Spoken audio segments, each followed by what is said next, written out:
When a kind woman opened her door to a homeless man, she thought she was just giving him shelter.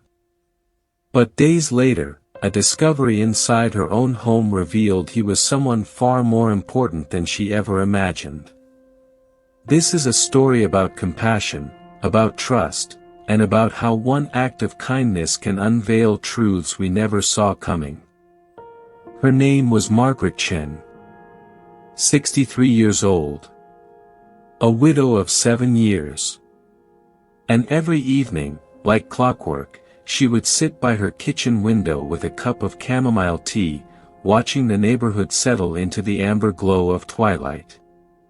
Margaret lived alone in a modest 2-story home on Maple Street, the kind of house where the garden was always tended, where the porch light was always on, and where neighbors knew they could knock if they ever needed anything. She had spent 30 years as an elementary school teacher. She knew what it meant to see potential in people others had given up on. She knew what it meant to believe in second chances. And on this particular November evening, that belief would be tested in ways she never imagined. It was raining. Not the gentle kind of rain that whispers against windows, but the harsh, unforgiving kind that soaks through jackets and chills you to the bone. Margaret had just finished washing her dinner plate when she heard it. A faint sound. Tap, tap, tap. At first, she thought it was a branch against the side of the house. But then it came again, more deliberate this time. Knock, knock, knock. She wiped her hands on a dish towel and walked slowly toward the front door, her heart doing that small flutter it always did when something unexpected interrupted her routine. Through the frosted glass panel, she could see a silhouette. Tall. Hunched.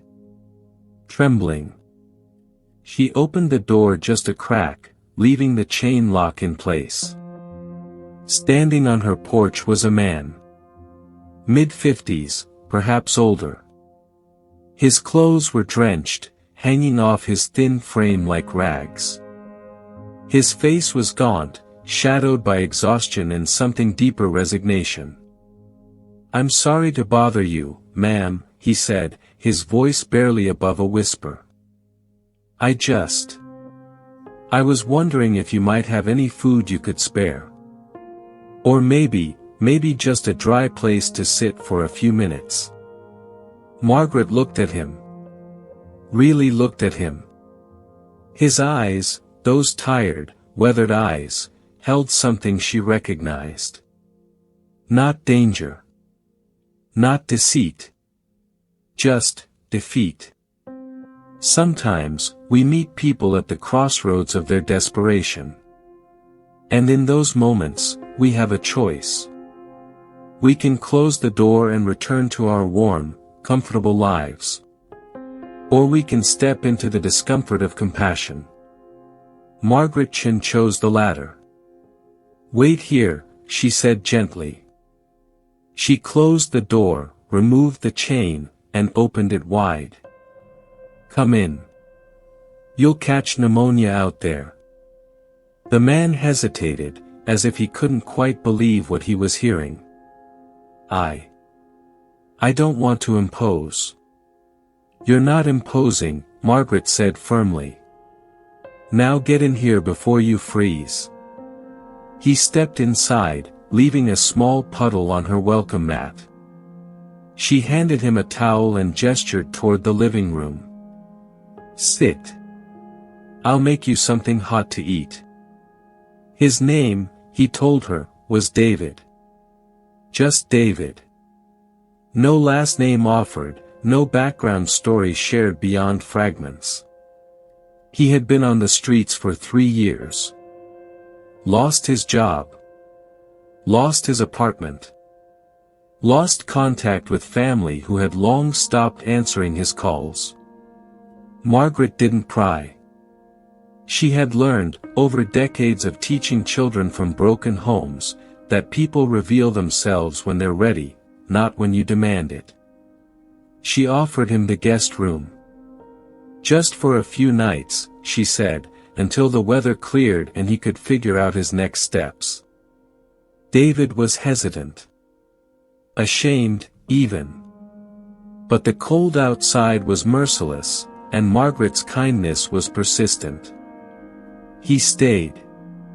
And something unexpected happened. David didn't just take. He gave.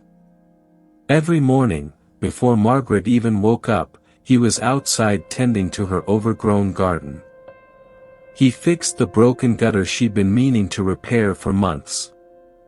He reorganized her cluttered garage without being asked. "You don't have to do all this," Margaret would say, watching him from the window. "I know," David would reply, wiping sweat from his forehead. "But you didn't have to let me stay either. There's something sacred about reciprocity. About giving not because you expect something in return, but because gratitude demands expression." David understood this. And in those small acts of service, he was reclaiming something he'd lost on the streets. His dignity. Margaret was cleaning the guest room, changing the sheets while David was out running errands she'd asked him to do, picking up groceries, dropping off donations at the local shelter. She was smoothing down the bedspread when something slipped from beneath the pillow and fell to the floor with a soft thud. A wallet. Old. Worn leather. Held together by hope and habit. Margaret picked it up, intending to set it on the nightstand. But it had fallen open, and her eyes caught something that made her freeze. An ID card. But not just any ID. It was a hospital identification badge. Faded, years old, but still legible. Dr. David Kimura, MD Chief of Pediatric Surgery, St. Michael's Hospital. Margaret's breath caught in her throat. She stood there, wallet in hand, mind racing. A doctor. Not just any doctor, a surgeon. A pediatric surgeon. And he had been living on her couch. Her hands trembled as she opened the wallet further. Inside were more pieces of the puzzle. A photo of David, much younger, in surgical scrubs, smiling beside a little girl holding a teddy bear. A folded, yellowed newspaper clipping with the headline, "Local Surgeon Saves Child's Life in Emergency Procedure." And beneath it all, a handwritten note on a torn piece of paper. "Dad, I don't know where you are anymore. But if you ever see this, I forgive you. Please come home. Rachel." Margaret sank onto the edge of the bed, the weight of revelation pressing down on her. This man, this broken, homeless man she had taken in, had once saved lives. Had been someone. Had mattered. How quickly we fall. How easily life can strip away everything we thought defined us. One tragedy. One mistake. One moment of unbearable pain. And suddenly, the person who once held a scalpel in their hands with precision and purpose, is now holding a cardboard sign on a street corner. When David returned home, Margaret was waiting for him at the kitchen table. The wallet sat between them. He saw it immediately. His face went pale. "I'm sorry," he said quietly. "I should have told you." "Why didn't you?" Margaret's voice was gentle, not accusatory. "Why didn't you tell me you were a doctor?" David sat down slowly, as if the weight of his past was too heavy to carry standing. "Because I'm not," he said. "Not anymore." The story came out in pieces, like shards of broken glass. 5 years ago, David had lost his daughter to a sudden illness. Leukemia. She was only 12. Despite all his medical knowledge, despite every resource he had, he couldn't save her. The grief consumed him. He began making mistakes at work, small at first, then larger. His hands, once steady in the operating room, began to shake. He started drinking to numb the pain. Eventually, he lost his medical license. Then his home. Then his wife, who couldn't watch him destroy himself any longer. "I became nothing," David whispered. "Everything I was, everything I'd worked for, it all disappeared." Margaret reached across the table and placed her hand over his. "You didn't become nothing, David," she said firmly. "You became lost. There's a difference. Being lost is not the same as being worthless. Being broken is not the same as being beyond repair." Margaret made a decision. She contacted David's daughter, Rachel, using the information from the note. It took days of searching, phone calls, and persistence. But she found her. And when Rachel learned her father was alive, that he was safe, that someone had cared enough to keep him from disappearing completely, she came. The reunion happened on Margaret's porch, the same porch where David had first knocked, desperate and alone. Father and daughter stood face to face, years of pain and separation between them. And then Rachel did something David never expected.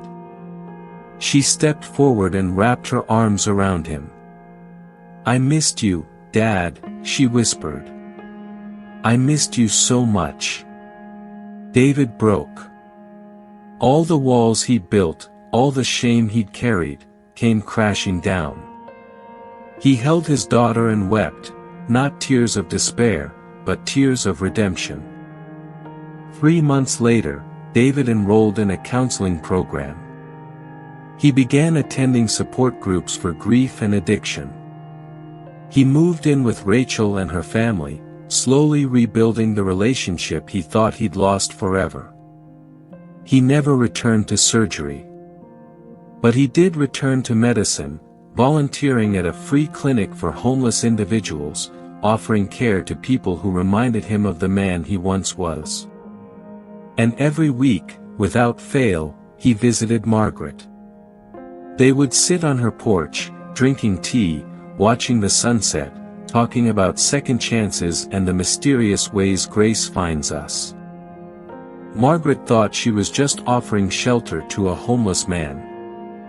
But what she actually did was offer dignity to a doctor who had forgotten he was still worthy of love. She didn't see a failure. She saw a human being. And that simple act of seeing, really seeing someone, changed everything. Sometimes, the people we pass by without a second glance are carrying stories we can't imagine. Behind every weathered face is a history of dreams, losses, and battles we know nothing about. So today, I want to challenge you. Look at people. Really look. And if you have the chance to offer kindness, a meal, a conversation, a moment of dignity, take it. Because you never know who you're really helping. You never know whose life you might restore. If this story moved you, share it. Let it remind someone else that compassion is never wasted. That broken things can be mended. That lost people can be found. And that sometimes, the stranger at your door, is exactly who you were meant to meet. Thank you for reading. Until next time, stay kind. Stay hopeful. And never underestimate the power of one open door.